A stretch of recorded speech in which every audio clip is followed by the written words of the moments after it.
Trump, Rusia y Ucrania logran la paz a través de intercambios de territorio. Related just because you mentioned the elusive peace in Ukraine.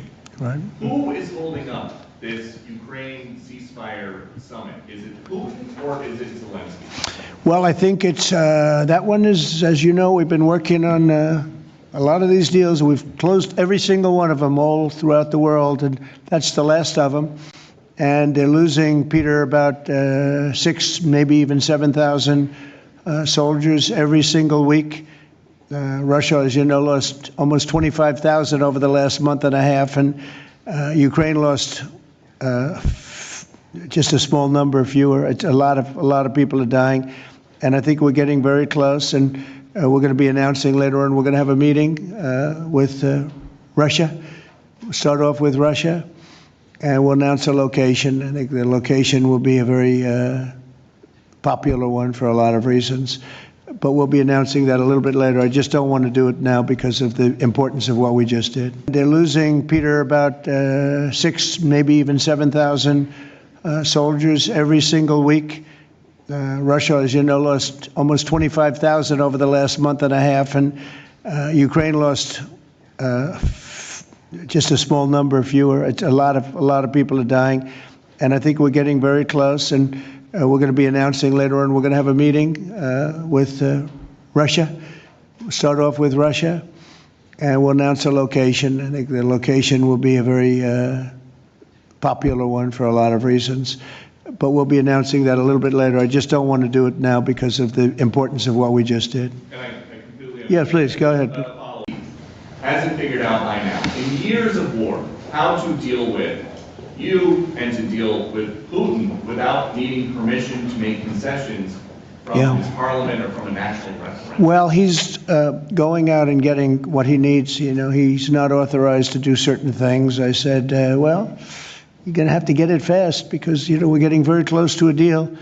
And he's doing that, and he's working with the European nations, and they're terrific people, terrific leaders, NATO. And as you know, I became very friendly with them. They agreed to go from 2% to 5%.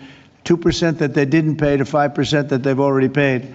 It's trillions of dollars. So, you know, we're working together very closely. But no, in all fairness to President Zelensky, he's getting everything he needs to assuming we get something done.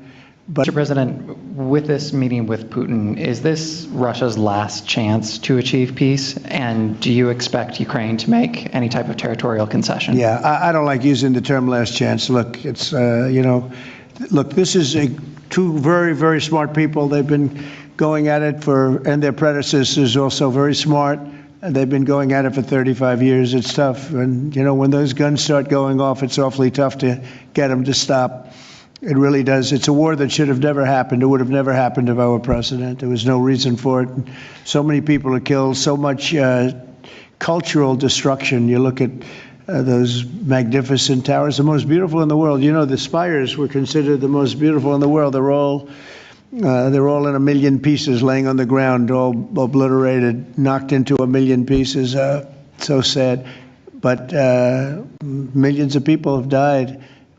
And very, very much set in their ways. A lot of people were set in their ways, but I think we're getting close. The European Union has been great. As you know, they're purchasing equipment from us. They have a lot of money, and they're spending a lot of money on buying equipment. We're not spending money, but we are supplying them equipment. They're paying for it.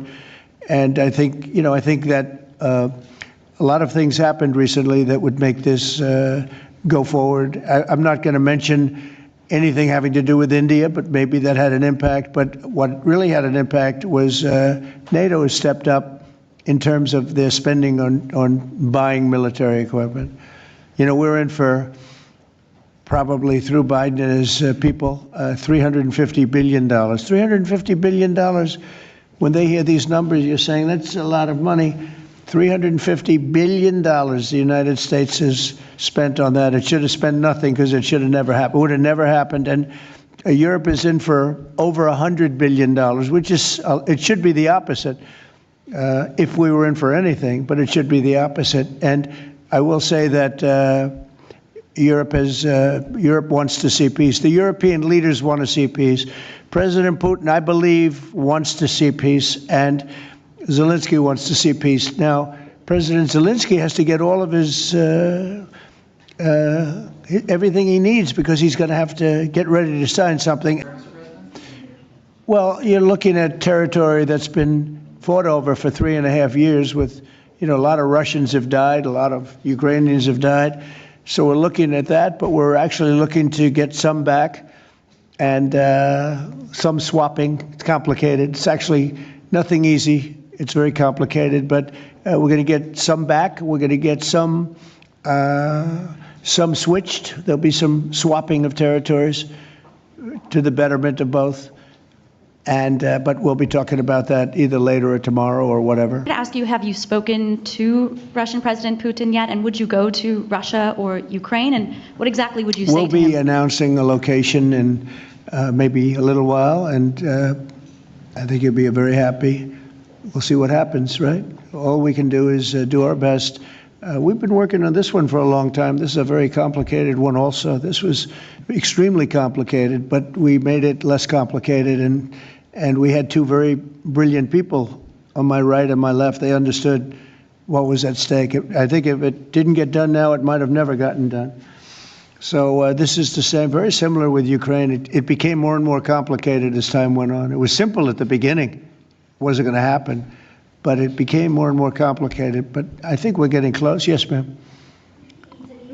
Yes, go ahead, please. Could the location for the summit be Italy? Location, Italy. I will give it to you very soon.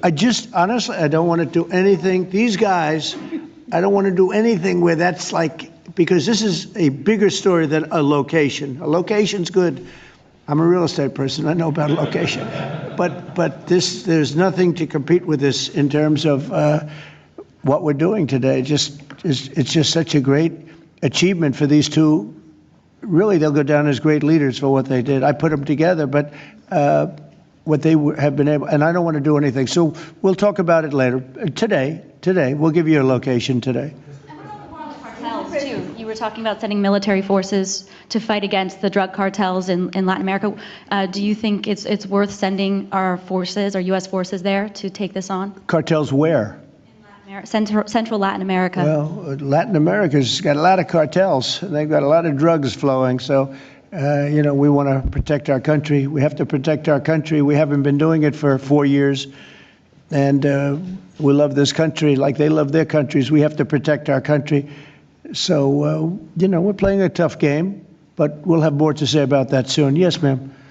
Mr. President, I'm Musala from Azerbaijan News Agency Report. So we are grateful to be here. Today you host a truly historic meeting. As a person who values diplomacy and global interaction, do you consider the possibility to visiting Azerbaijan? Actually, you mentioned Azerbaijan and Armenia after this meeting.